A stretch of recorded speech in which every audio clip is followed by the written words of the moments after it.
This episode was co-produced by Swiss Startup Days, the leading Swiss deep tech catalyst event for startups, investors, enablers, and corporates. Check out Newcomers, the ultimate pitching format for pre-seed and seed startups in Switzerland. The application window is open from December 2025. Find out more at startupdays.ch. Again, that's startupdays.ch. We can fabricate a battery which can charge in 1 minute, which is about more than 10 times faster with a normal battery can. If you stack them on top of each other, our battery is thinner than a human hair.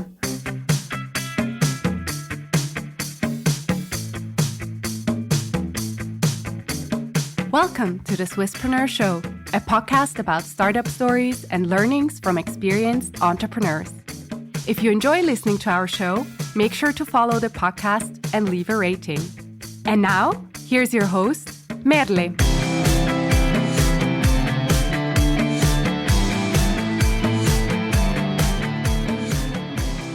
Welcome to a new episode of the Swisspreneur podcast. Today I'm joined by Moritz, who is the CEO and co-founder of BTRY, which you spell BTRY, battery, which are building an ultra-thin solid-state battery. First of all, welcome, Moritz. Thank you for having me. It's a pleasure to be here. We're happy to have you. I want to know a little bit more about you first. So where you come from, what's your background? And I know that you moved from deep material science and academic research into founding a hardware startup. So I want to know what made you shift from the lab to the company, or what drove you? Yes. So if you would have asked me, let's say 4 to 5 years ago, my goal was still to become a professor. I had a very classical academic career. I studied in Germany, UK, Netherlands, and then Switzerland. And I was actually in a position where I was a scientist, responsible for a small research group, responsible for research projects. But being in this position, kind of had the realization it's very difficult to get a technology from the lab into industrialization from just the academic settings. That frustrated me a bit. I tried to get industrial partners to work together to bring this technology to the market. This was not so successful, unfortunately, because also the research infrastructure is often made up into projects.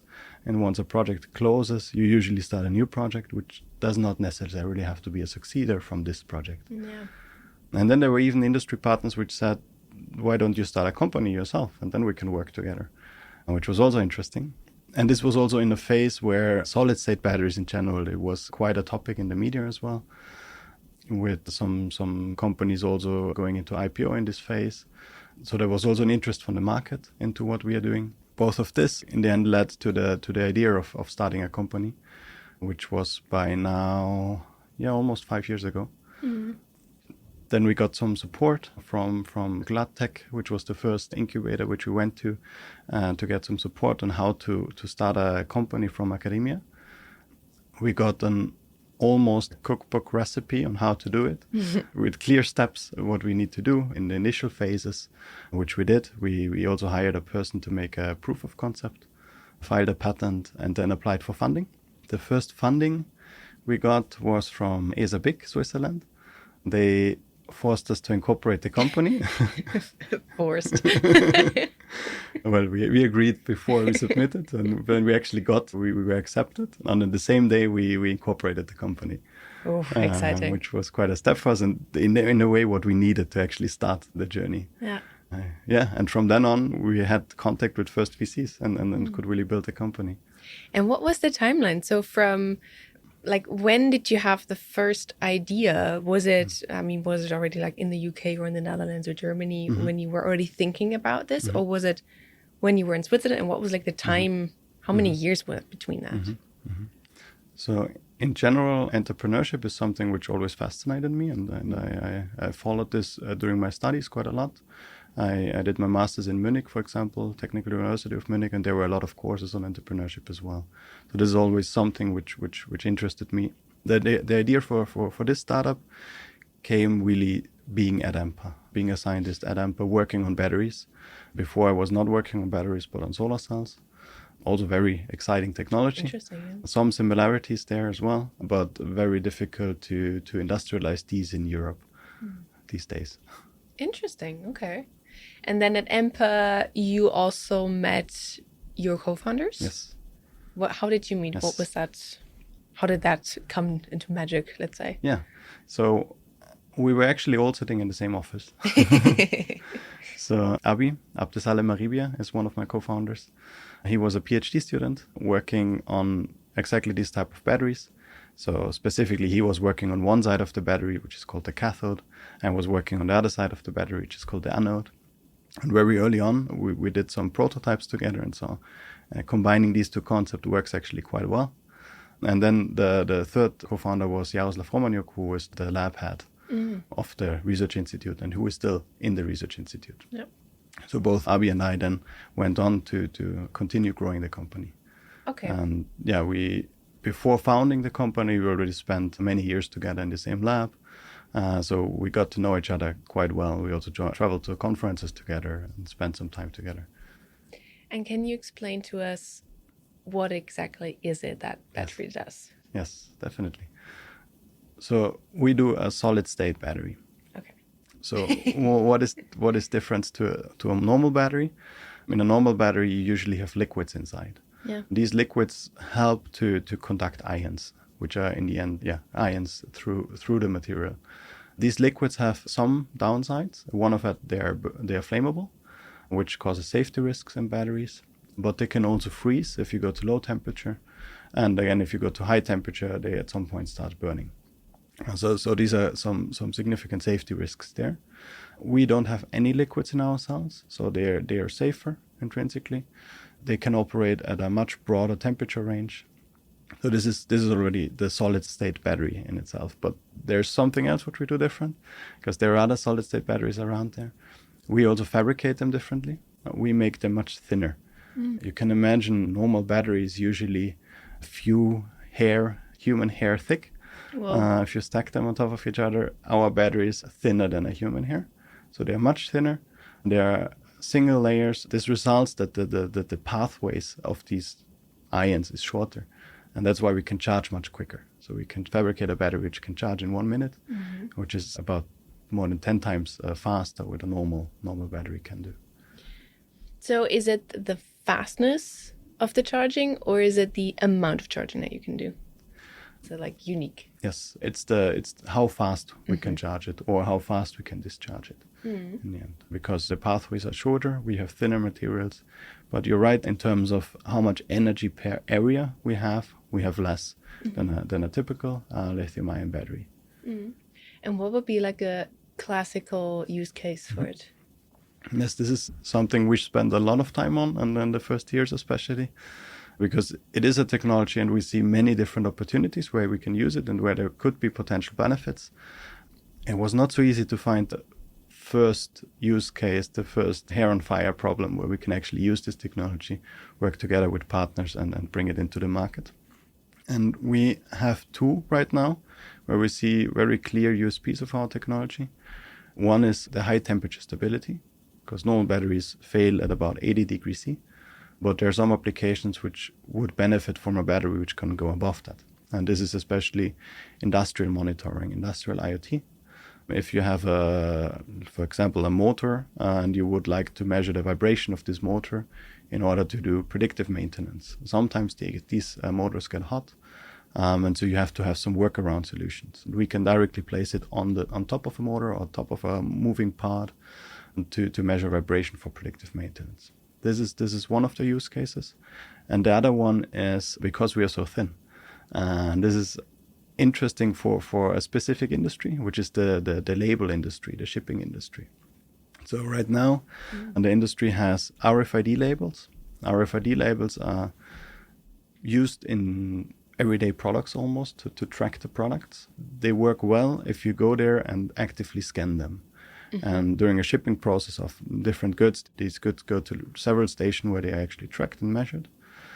But these RFID tags cannot actively transmit.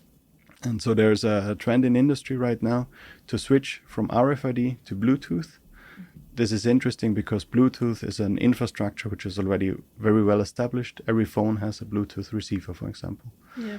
But to do this, you need a battery inside. And you need a battery which can be integrated into today's manufacturing processes of labels. So it has to be thin, it has to be roll-to-roll compatible, it has to be safe. And this is all what we can do. And we can really fit our battery into today's manufacturing processes. And we see many companies right now working on exactly these type of labels, which is very interesting for us because we can try to really make a benefit for them by integrating our battery there. So you would, like you said, you would integrate it already during the manufacturing process, or do you also have cases where you integrate it afterwards? Yes. So for the labels, we try to integrate it directly into the manufacturing process, because labels it's a specific case where the end product has to be very cheap. So you would like to reduce the number of fabrication steps to a minimum. For the industrial sensors, we would rather have a component. And for where we really want to go with the companies in the end to have the battery as a component, but still with the possibility of integrating into applications where it's not easily done with today's batteries. And are there any industries where you still see a big potential for that solution? Yes. So IoT is where we're focusing right now, where we think we can make an immediate impact in this industry. Two other industries which we are focusing on and we see a big potential is medtech and consumer electronics. Medtech, you can think, for example, on glucose patches, so continuous glucose monitoring patches. They're usually placed on the arm of a patient. They're usually 2-3 millimeters thick. And that actually leads to the problem that if a patient has them on him, they cannot lie on this side. And we can make them much flatter. And in addition to that, today there are primary batteries used, meaning that they're single-use batteries. They are thrown away afterwards. Ours could be recharged, so also then used much more often. The other big market would be consumer electronics, where we really want to aspire to be part of that, to really enable applications to make use of this fast charging, to have, for example, your earpods, if you can put them back into your case and they are charging almost immediately and you can use them again. Imagine. Yeah. I'm sure everybody knows that problem. Yes. And what would you say is maybe a big challenge when it comes to scaling your product? One of the big challenges is right now is finding the right scaling partner. Okay. We're using established processes from other industries. So these are processes which are used to coat glass windows, for example, at very big scale. They're used to coat your screens on phones, on watches, on displays, on laptops. They're also used on a rolled flexible basis for solar cells, for example, but they're not yet used for making batteries. So we need to find these partners who are willing to go to step with us to scale the production on their existing fabrication systems and are willing to try fabricating batteries on them. We already demonstrated on 3 different systems by today that we can fabricate it, but they are still not the right ones which we need for scaling up. So right now we are in discussion with many possible manufacturers for scaling the technology. And here's really finding the right one. And then once we found the right one, I think a big challenge will be the yield. We need to have large output of these cells with nanometer precision. And so high speed, nanometer precision. So there it's very critical to get a good yield for these cells, which is a typical problem in battery manufacturing. How do you currently do it? Right now we still use systems from EMPA, which we're using, and they can fabricate maybe a handful of batteries per week. Now our goal within next year or so, let's say, is to scale this to about 100 batteries per day. So this is a huge step up and needs very different machines. Yeah. On the scaling, we also have a joint development agreement with a Japanese company, and we are renting their systems as well. We have been in California last summer to rent one of their systems, and right now we are renting one system in Germany, which is already very close to a manufacturing system. It's a roll-to-roll line, very large, and we can show that we can fabricate full batteries on that. That's cool. That's exciting. Yeah. Super nice. And does sustainability play, or what kind of role does sustainability play for you? Because with batteries, it's always an interesting discussion in that field as well, right? Yes. No, sustainability is very important to us, and it's even one of our core values of the company. And for the manufacturing process, this is already integrated in a way, in the fact that we don't use any liquids. Today, battery manufacturing uses liquids, and they're quite energy intensive to recycle, for example. And often they're also toxic, which is a danger to the workers in the end. So we don't have any liquids. This helps already. And then the main input in our fabrication is electricity. Energy input is electricity. So it really depends where we build a factory. And we did an LCA analysis on that already, that the impact on the CO2 footprint in the end per battery very strongly depends where we have such a factory operating. And then, of course, the use cases. Ideally, the vision of the company is to electrify applications which are previously limited by energy storage. And we really hope that we can enable the electrification of new applications with that. And I mean, of course, producing hardware, but also I think in the energy sector, it is quite capital intensive, of course. But you closed a seed round with over $5 million, yes, which is a huge milestone. So congrats, first of all.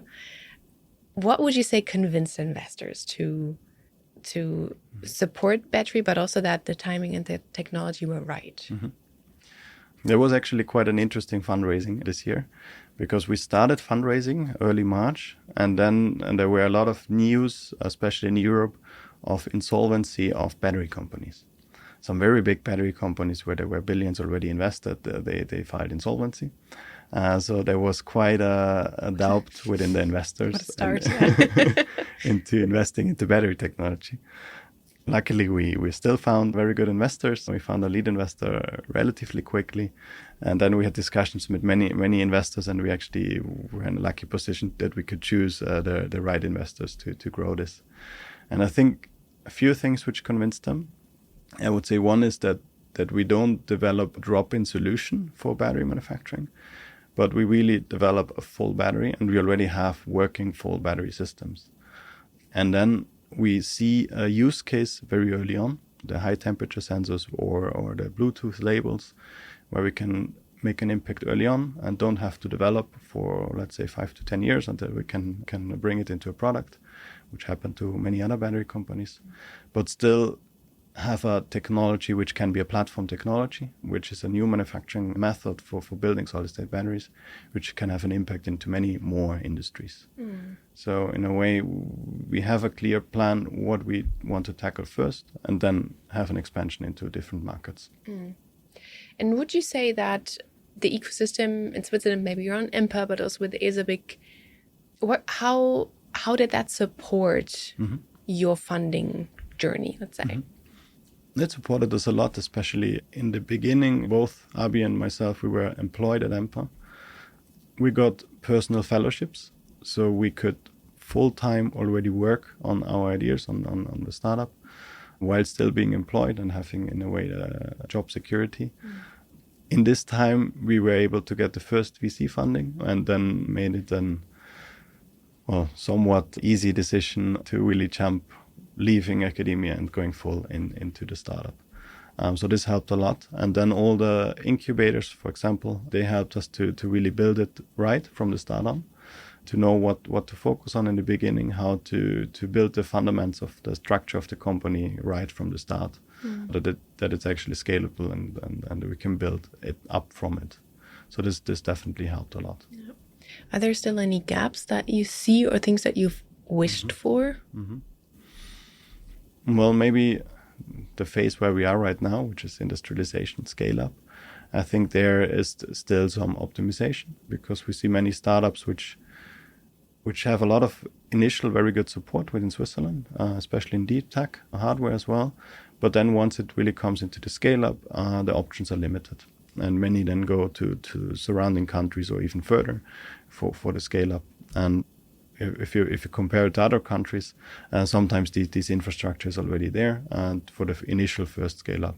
And then the other thing is, I think the ecosystem for startups is very good, but I think the full ecosystem for for incorporating innovation through startups within industry can still be improved. If you compare it to Silicon Valley, I've just visited there 2 weeks and visited some companies, and many companies their strategy is that most of the innovation comes from acquiring startups.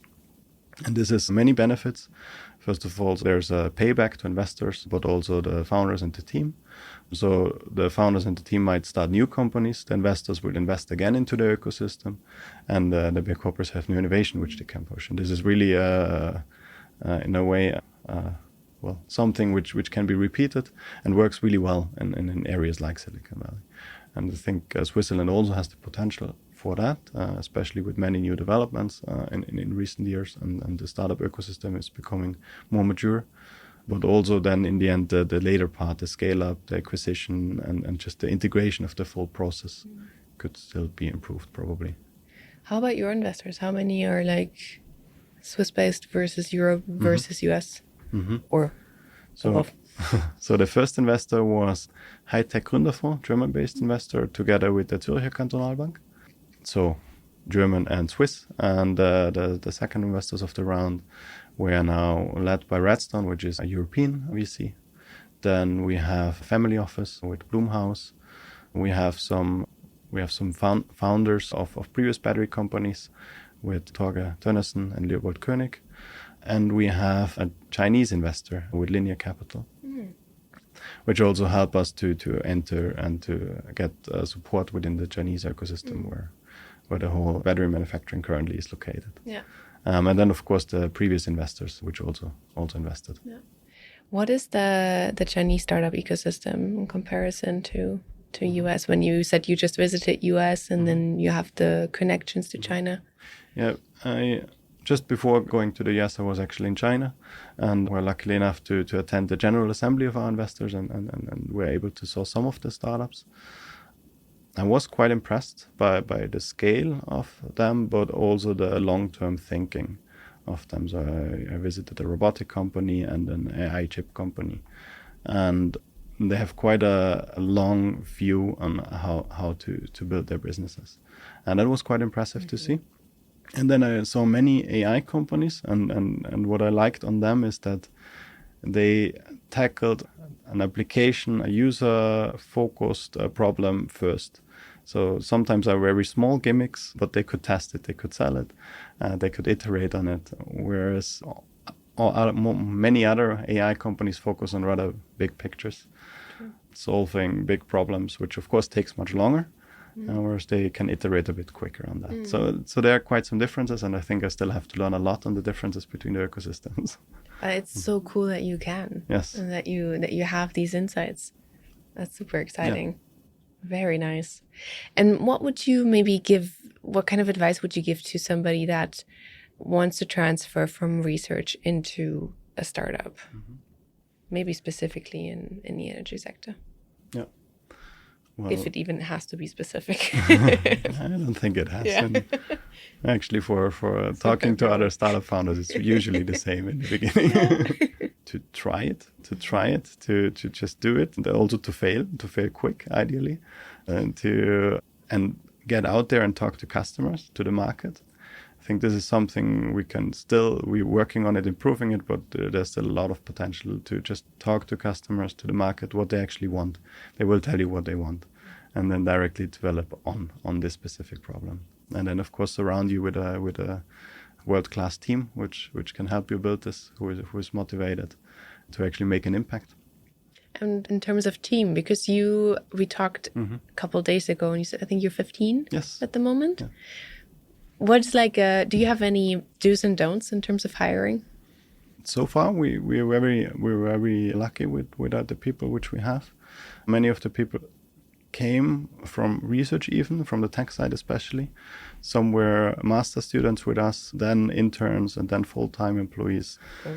So actually many stayed for quite a while, which is very nice, and also rewarding in a way to show that they also enjoy working there, which is something very important, I think, to aspire to be an employee where it's enjoyable to work there.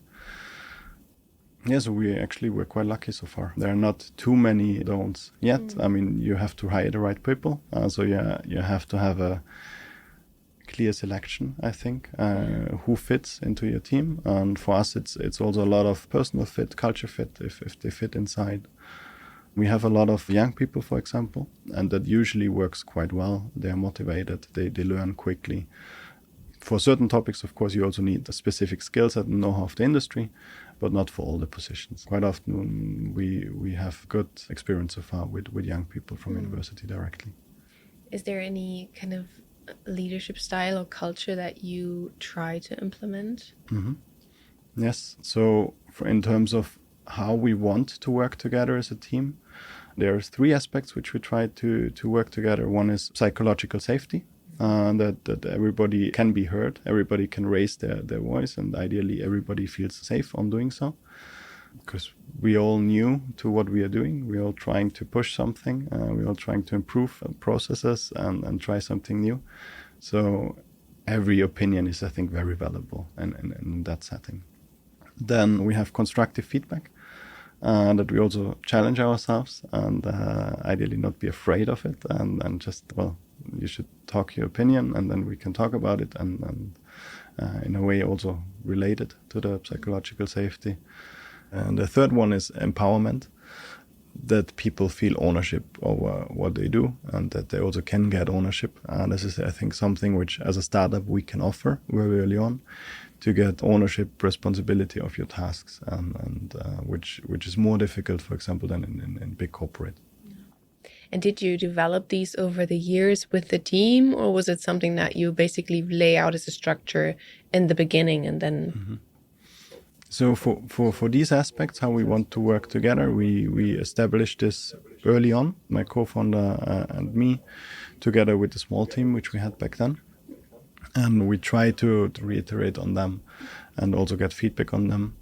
And we also, for example, right now are in the phase of defining our values. We have 3 values, which is innovation, reliability, and sustainability, which stick around since the very beginning.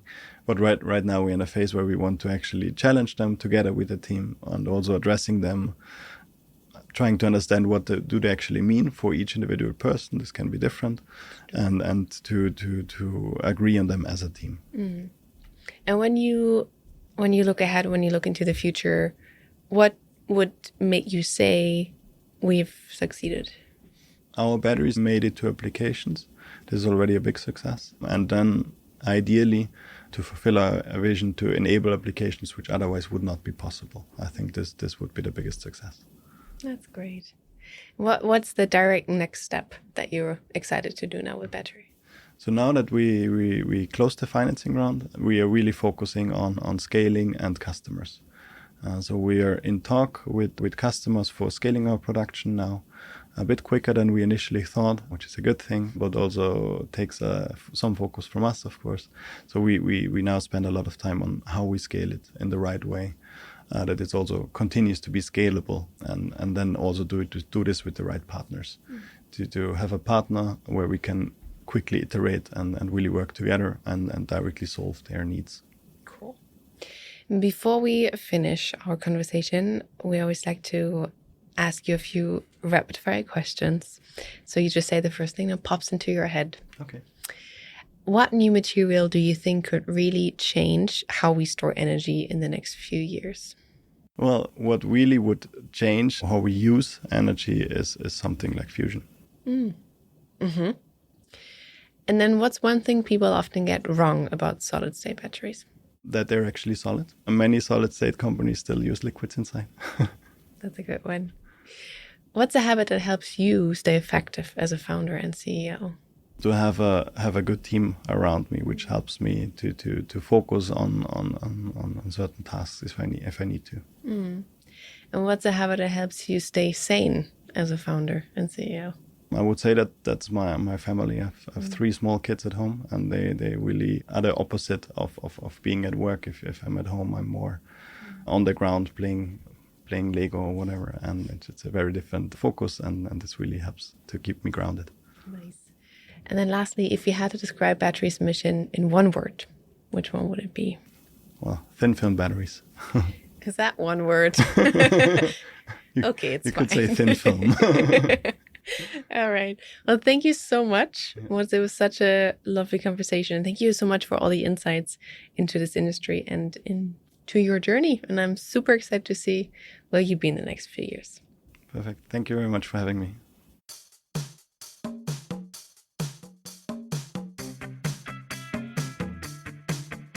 We hope you enjoyed today's episode. If you did, you can support us by rating our show on Apple Podcasts. This way, we can reach an ever-growing number of aspiring entrepreneurs.